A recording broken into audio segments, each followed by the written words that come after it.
Supreme court का आदेश नहीं मान रहा चुनाव आयोग। सुप्रीम कोर्ट ने कहा जरूरत पड़ी तो रद्द कर देंगे एसआईआर पर सुप्रीम कोर्ट और इलेक्शन कमीशन आए आमने सामने। एसआईआर पर चुनाव आयोग की तरफ से सुप्रीम कोर्ट को बार बार चुनौती दी जा रही है और हद तो तब हो गई जब चुनाव आयोग ने पहले तो सुप्रीम कोर्ट के निर्देश को ही मानने से इनकार कर दिया और बाद में यह भी कह दिया कि एसआईआर कराने का अधिकार उसके पास है। सुप्रीम कोर्ट इस मामले में हस्तक्षेप नहीं कर सकता और ना ही उसे ऐसा करना चाहिए।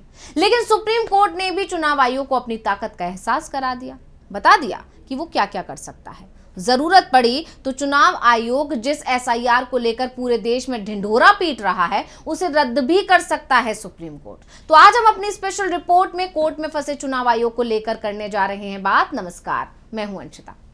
सबसे पहले हम बात करते हैं सुप्रीम कोर्ट की उस टिप्पणी की जिसने बीजेपी और चुनाव आयोग दोनों की नींद उड़ा दी है। सुप्रीम कोर्ट में जब 15 सितंबर को एक बार फिर एसआईआर मामले में सुनवाई हुई तो कोर्ट ने कहा कि हम बिहार एसआईआर पर आंशिक राय नहीं दे सकते। जो भी अंतिम फैसला होगा वो पूरे देश के ऊपर लागू होगा। हम मानते हैं कि संवैधानिक प्राधिकार भारत निर्वाचन आयोग बिहार में कानून और अनिवार्य नियमों का पालन कर रहा है।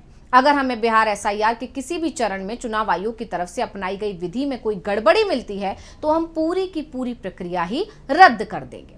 तो एसआईआर पर सुनवाई करते हुए जस्टिस सूर्यकांत और जस्टिस जॉयमाला बागची ने यह टिप्पणी करने के साथ मामले की आगे की सुनवाई के लिए अब 7 अक्टूबर की तारीख तय कर दी है। जबकि बेंच के सामने वरिष्ठ वकील प्रशांत भूषण का कहना था कि 1 अक्टूबर से पहले ही सुनवाई कर ली जाए, क्योंकि आप जानते हैं 1 अक्टूबर को चुनाव आयोग फाइनल मतदाता सूची जारी कर देगा और इसके बाद बिहार चुनाव का ऐलान हो जाएगा। इसलिए जरूरी है कि सुप्रीम कोर्ट का फैसला 1 अक्टूबर से पहले ही आ जाए। ऐसे में भूषण की मांग पर सुप्रीम कोर्ट की तरफ से कहा गया कि एसआईआर पर कोर्ट के फैसले का अंतिम मतदाता सूची के प्रकाशन से कोई फर्क नहीं पड़ेगा।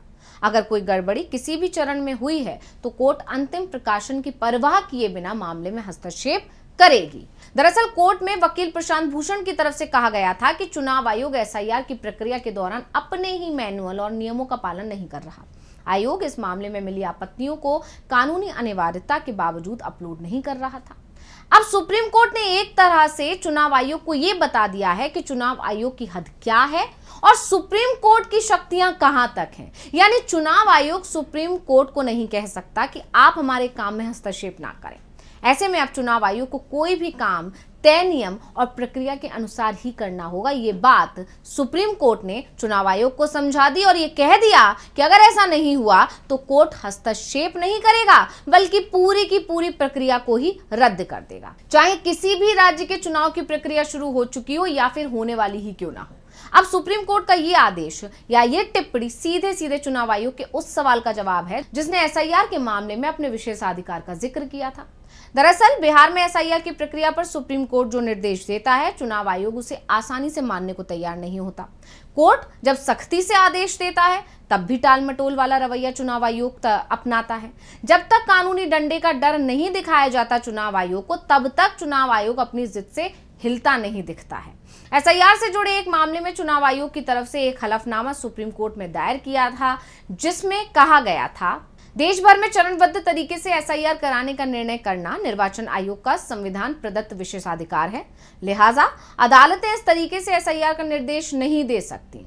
अगर अदालत ऐसा निर्देश देती है तो यह निर्वाचन आयोग के संवैधानिक क्षेत्राधिकार में अतिक्रमण के समान होगा। वैसे बिहार में एसआईआर को लेकर चुनाव आयोग ने जो प्रक्रिया अपनाई है उसे लेकर पहले दिन से ही उसके रवैये पर सवाल उठ रहे हैं।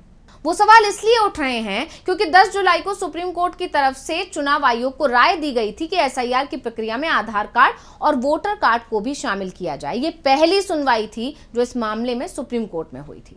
कोर्ट की तरफ से यह भी कहा गया था कि चुनाव आयोग ने जिन 11 दस्तावेजों को मान्यता दी है कई लोगों के पास उनमें से एक भी दस्तावेज नहीं है, इसलिए आधार और वोटर कार्ड को भी शामिल किया जाए।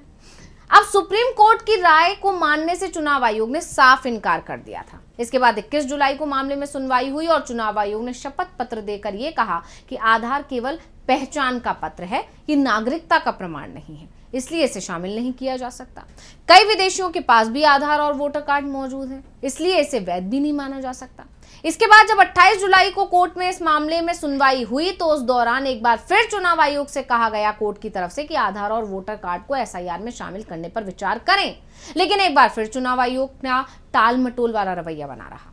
इसके बाद 4 अगस्त को सुप्रीम कोर्ट में सुनवाई हुई और कोर्ट ने फिर से चुनाव आयोग से सवाल किया कि उसने एसआईआर में आधार कार्ड को शामिल क्यों नहीं किया। और इस बीच 1 अगस्त को चुनाव आयोग की तरफ से ड्राफ्ट वोटिंग लिस्ट का प्रकाशन किया गया, जिसमें 65 लाख मतदाताओं के नाम काट दिए गए और यह मामला भी सुप्रीम कोर्ट पहुंचा। एडीआर की तरफ से चुनाव आयोग में याचिका दायर की गई। कोर्ट से कहा कि चुनाव आयोग ने 65 लाख नाम काट दिए हैं, हमें पूरी सूची चाहिए। कोर्ट ने चुनाव आयोग को काटे हुए नामों की जानकारी हलफनामे के साथ देने को कह दिया, लेकिन चुनाव आयोग एक बार फिर अपनी जिद पर अड़ गया। सुप्रीम कोर्ट को नियम कानून बताने लगा। चुनाव आयोग ने काटे गए नामों की लिस्ट तो नहीं दी, लेकिन हलफनामा जरूर दे दिया, जिसमें उसने कहा 1960 के मतदाताओं के पंजीकरण के नियम 10 और 11 में यह प्रावधान है कि आयोग को प्रारूप यानी ड्राफ्ट मतदाता सूची से बाहर रखे गए लोगों की अलग सूची तैयार या साझा करने या बहिष्कार के कारण प्रकाशित करने के लिए बाध्य नहीं किया जा सकता। ना तो कानून और ना ही दिशा निर्देश किसी ऐसी सूची की तैयारी या साझा करने का प्रावधान करते हैं जिसमें उन पूर्व मतदाताओं के नाम हो जिनके नामांकन फॉर्म किसी कारणवश प्राप्त नहीं हुए, इसलिए याचिका के माध्यम से इसे अधिकार पूर्वक नहीं मांगा जा सकता। सुप्रीम कोर्ट में याचिका दाखिल करने वाले याचिकाकर्ता लिस्ट को अधिकार की तरह नहीं मांग सकते। कोर्ट को गुमराह करने के लिए याचिकाकर्ताओं पर हर्जाना लगाना चाहिए, लेकिन चुनाव आयोग की किसी भी दलील का सुप्रीम कोर्ट पर कोई फर्क नहीं पड़ा और सुप्रीम कोर्ट ने कड़ा रुख दिखाते हुए 11 अगस्त को चुनाव आयोग को सख्त आदेश दिए और कहा कि सियासी दलों को वोटिंग लिस्ट से काटे गए 65,000 लोगों के नाम की सूची देनी ही है और इसके साथ चुनाव आयोग की वेबसाइट पर जारी करने के भी निर्देश दिए गए। साथ ही जिन लोगों के नाम काटे गए हैं उनके परिवार को भी ये जानकारी साझा करने को चुनाव आयोग से कहा। चुनाव आयोग से ये भी कहा कि वो बताएं कि नाम क्यों काटे गए, लेकिन आधार का मामला अभी भी उलझा हुआ था।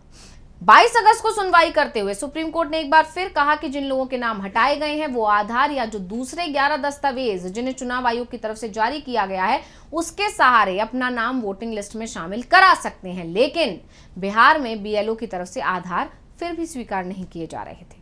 जब सवाल किया जा रहा था तो एक ही जवाब था कि चुनाव आयोग ने इसके निर्देश नहीं दिए हैं। सुप्रीम कोर्ट में सुनवाई चल ही रही थी कि 8 सितंबर को जब आधार का मामला फिर से उठा तो कोर्ट ने इसे 12वें दस्तावेज के रूप में अनिवार्य रूप से स्वीकार करने का निर्देश दे दिया और इसके बाद चुनाव आयोग की तरफ से आधार को एसआईआर की प्रक्रिया में शामिल किया गया या कहें कि करना पड़ा। अब आप समझ सकते हैं कि सुप्रीम कोर्ट को सिर्फ आधार को एसआईआर की प्रक्रिया में शामिल कराने के लिए कितनी बार आदेश देना पड़ा, लेकिन आखिरकार सुप्रीम कोर्ट ने चुनाव आयोग को यह बता ही दिया कि सुप्रीम कोर्ट जो चाहेगा वो करवा ही लेगा। तो स्पेशल रिपोर्ट आपको कैसी लगी हमें कमेंट करके अपनी राय जरूर दीजिएगा। इसी के साथ मुझे दीजिए इजाजत। देखते रहिए डीवी लाइव। नमस्कार।